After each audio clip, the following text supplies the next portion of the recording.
What's up, YouTube? It's Mr. Ferguson here once again. Thank you guys for coming back for another video here in Central North Carolina. Welcome to my lawn, welcome to my yard. Things are going pretty well. Give the video a thumbs up if you would, to help it get out there to other people. As I like to mention periodically, I'm a DIYer, not a professional, never worked in lawn care. I'm just a guy in North Carolina, like many of you that watch this channel, and I'm just trying to have a nice looking yard, and we're doing pretty well at accomplishing that. So thank you for tuning in. Today I want to show you guys what happened with the spray we talked about on the last video. If you didn't watch it and you have POA annua or have had POA annua, or maybe you don't know what POA annua is, tune in to the last video. We talked about a product to help us with our fescue lawns, Kentucky bluegrass, ryegrass, turf type tall fescue, Kentucky 31. If you have POA annua and it's an issue for you, we talked about a product called POA constrictor that can be very helpful for you, possibly with stopping or limiting POA annua in your lawn. It's something,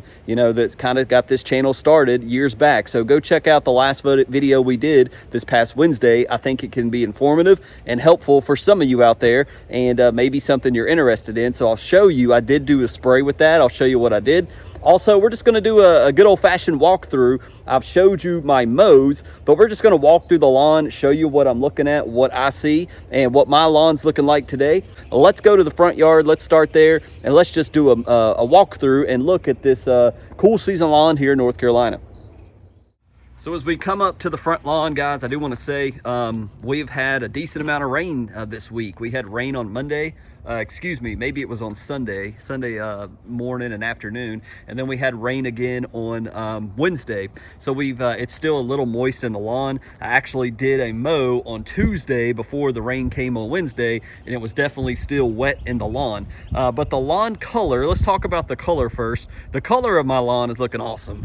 It could definitely be darker. This is the last mow I did. I did the diagonal going this way, so the sun is, you know, coming up to my back here, and this is what the mow looks like. So it's still looking good, even, you know what, 2 days after I actually cut it. It's looking good. So the color's looking great. If you've not been on the channel here in the past several months, we've been using the Anderson's 4400.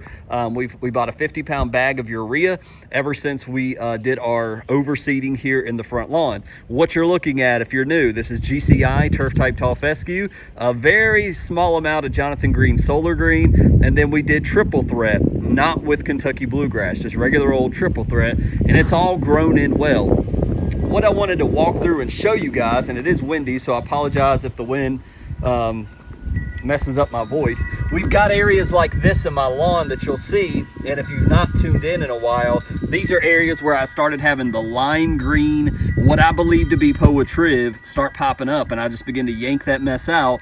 I would take my little cultivator tool, cultivate the area, throw some seed, blend it in, and now we've got grass coming up in many of these areas. So there you go, it's coming up right there.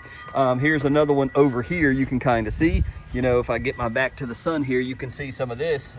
We did the GCI turf, and I did some triple threat seed right here in these gaps. So the other thing is, we've talked about our experiment over here, our GCI side and our triple threat side. The seed is older from GCI, like a year and some months change old, where triple threat is brand new grass seed. That's the difference. Old seed and new seed make a difference. When I was pulling up some of these spots, guys, what I wanted to mention is I put seed down, and it felt like forever before the seed was coming up, and it's because some of that GCI seed is older. But you'll notice as I kind of walk through the lawn, you'll see little areas like this where I've been pulling out, and I haven't done it recently. It's been several weeks since I pulled up any of this lime green stuff. I don't see it as bad anymore. But the lawn is really thickened up since we overseeded with the triple threat. This area was a major concern. It's thickened up well. There's areas like this that are still not as thick as I would like it, but I think spring will help with that. And over here in the ditch, I know some of y'all were like, Mr. Ferguson, just put rocks in the ditch. Mr. Ferguson, just do ryegrass in the ditch. The ditch has come right along. It was just slow. I don't know why it was so slow this year. to come in, but all of the triple threat, all of the seed we put down is growed in. It's thicker. You can't even tell it was ever an issue with all of it. If you go and look in my past videos, you're like, man, that ditch, yep, you got bald spots, Mr. Ferguson, it's trouble. Well, now it looks really good. So it's all grown in. There's a spot right here, if you can vaguely see right there, that I had to pull out some lime green mess. And everywhere where I pretty much pulled it out, you can see in this view, you don't see any lime green spots sticking out like it did before. So that is, it makes my heart feel better. So this is the only area, this front yard, up until the neighbor's mailbox over here, the front yard, I did do one application of POA constrictor only here in the front yard. And what I did with that was I did about 1 ounce per 1,000 square feet. This is roughly 2,500 square feet here in the front yard. So I did about 2 ounces of product and put it in the backpack sprayer, mixed it up and sprayed it. So we did apply it only here in the front yard. The reason why I didn't do the side yard and the other yards is because we did dithiopyr pre-emergent from here to the back over here in the side and in the backyard, where we have primarily GCI turf and all that in the backyard and on the other side. So I didn't want to put down dithiopyr, then sit there and put down POA constrictor and say, okay, the dithiopyr worked or the POA constrictor worked. We would conflict ourselves. So we'll see if the dithiopyr pre-emergent we did split apps on, will that make a difference back here, and test it in the sides and the back property, while in the front over here we're testing POA constrictor, ethofumicate. We just put it down. We did our first application very late, almost December, so we could be late on doing that. We'll find out. Will we have a lot of POA? Will we have a lot of seed head? I don't know. I did my best not to overlap and all the instructions we talked about yesterday. So excuse me. So the lawn is looking awesome in the front, and couldn't be more thrilled with getting all the lime green spots out and how green the urea has made it look. It looks phenomenal.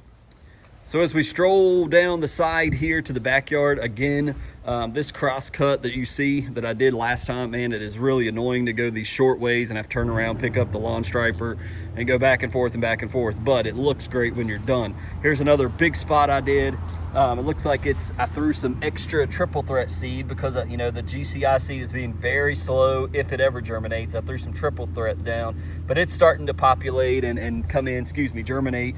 But man, the lawn color looks awesome.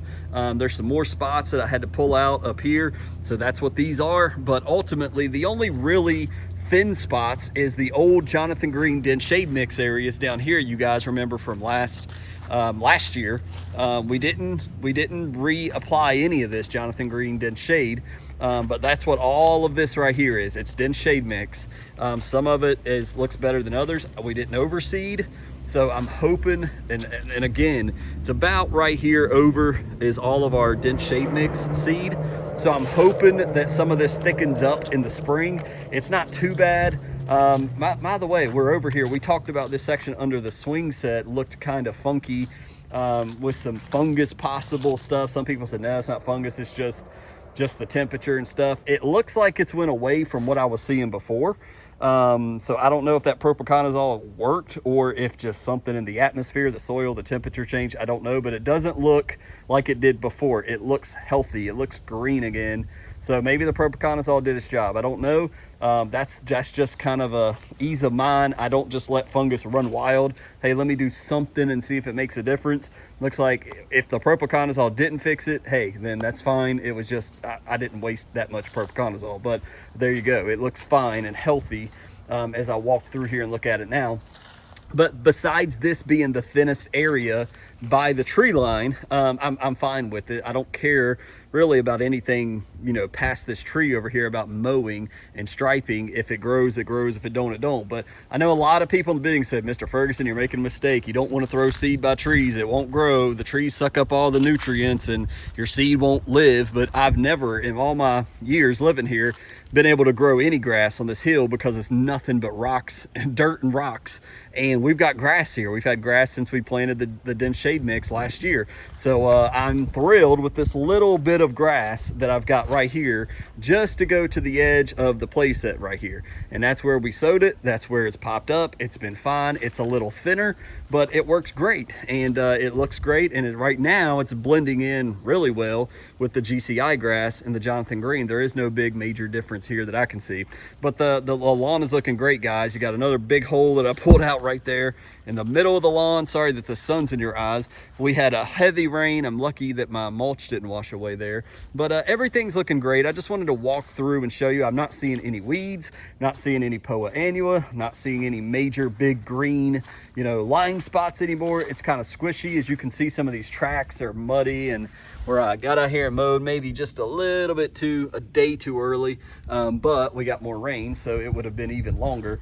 Another spot that's growing in here. But besides that, see, things like this, I believe it's Poa annua, as you guys can see right here. It's that, you know, waxy looking and feeling plant that I believe 100% is Poa annua. So it could be popping up in lawns. It could be popping up in your lawn. Yeah, it's just that different. It feels like Poa annua. It doesn't feel like the Triv, and it could be grass. I don't know. It does have that waxy feel, but if I put it down, man, it really blends in well. So it's hard to see it. You see that? It just really blends in the lighting. Let's take it over here and look. But you can see there's a decent comparison. I can tell better with my natural eyes. I don't know if you guys can, but you see how it's just a little bit, this is definitely darker back here. This is a lighter green. I don't know if you can see that. So it's hard with the camera lenses and all that good stuff. But yeah, that is, I believe this is Poa annua that has just not yet went to seed. It could be the Triv, I'm not sure.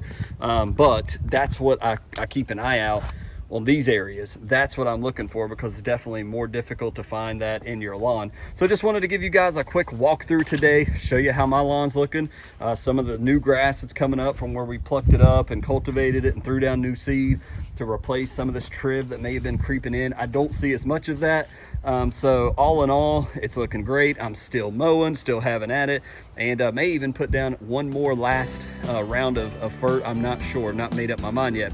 So let me know your comments below. How's your lawn doing? What do you think? Just wanted to give you guys a Friday video, a little lawn walkthrough. Thank you so much for taking the time to watch, and hope you guys have a wonderful, wonderful day. God bless.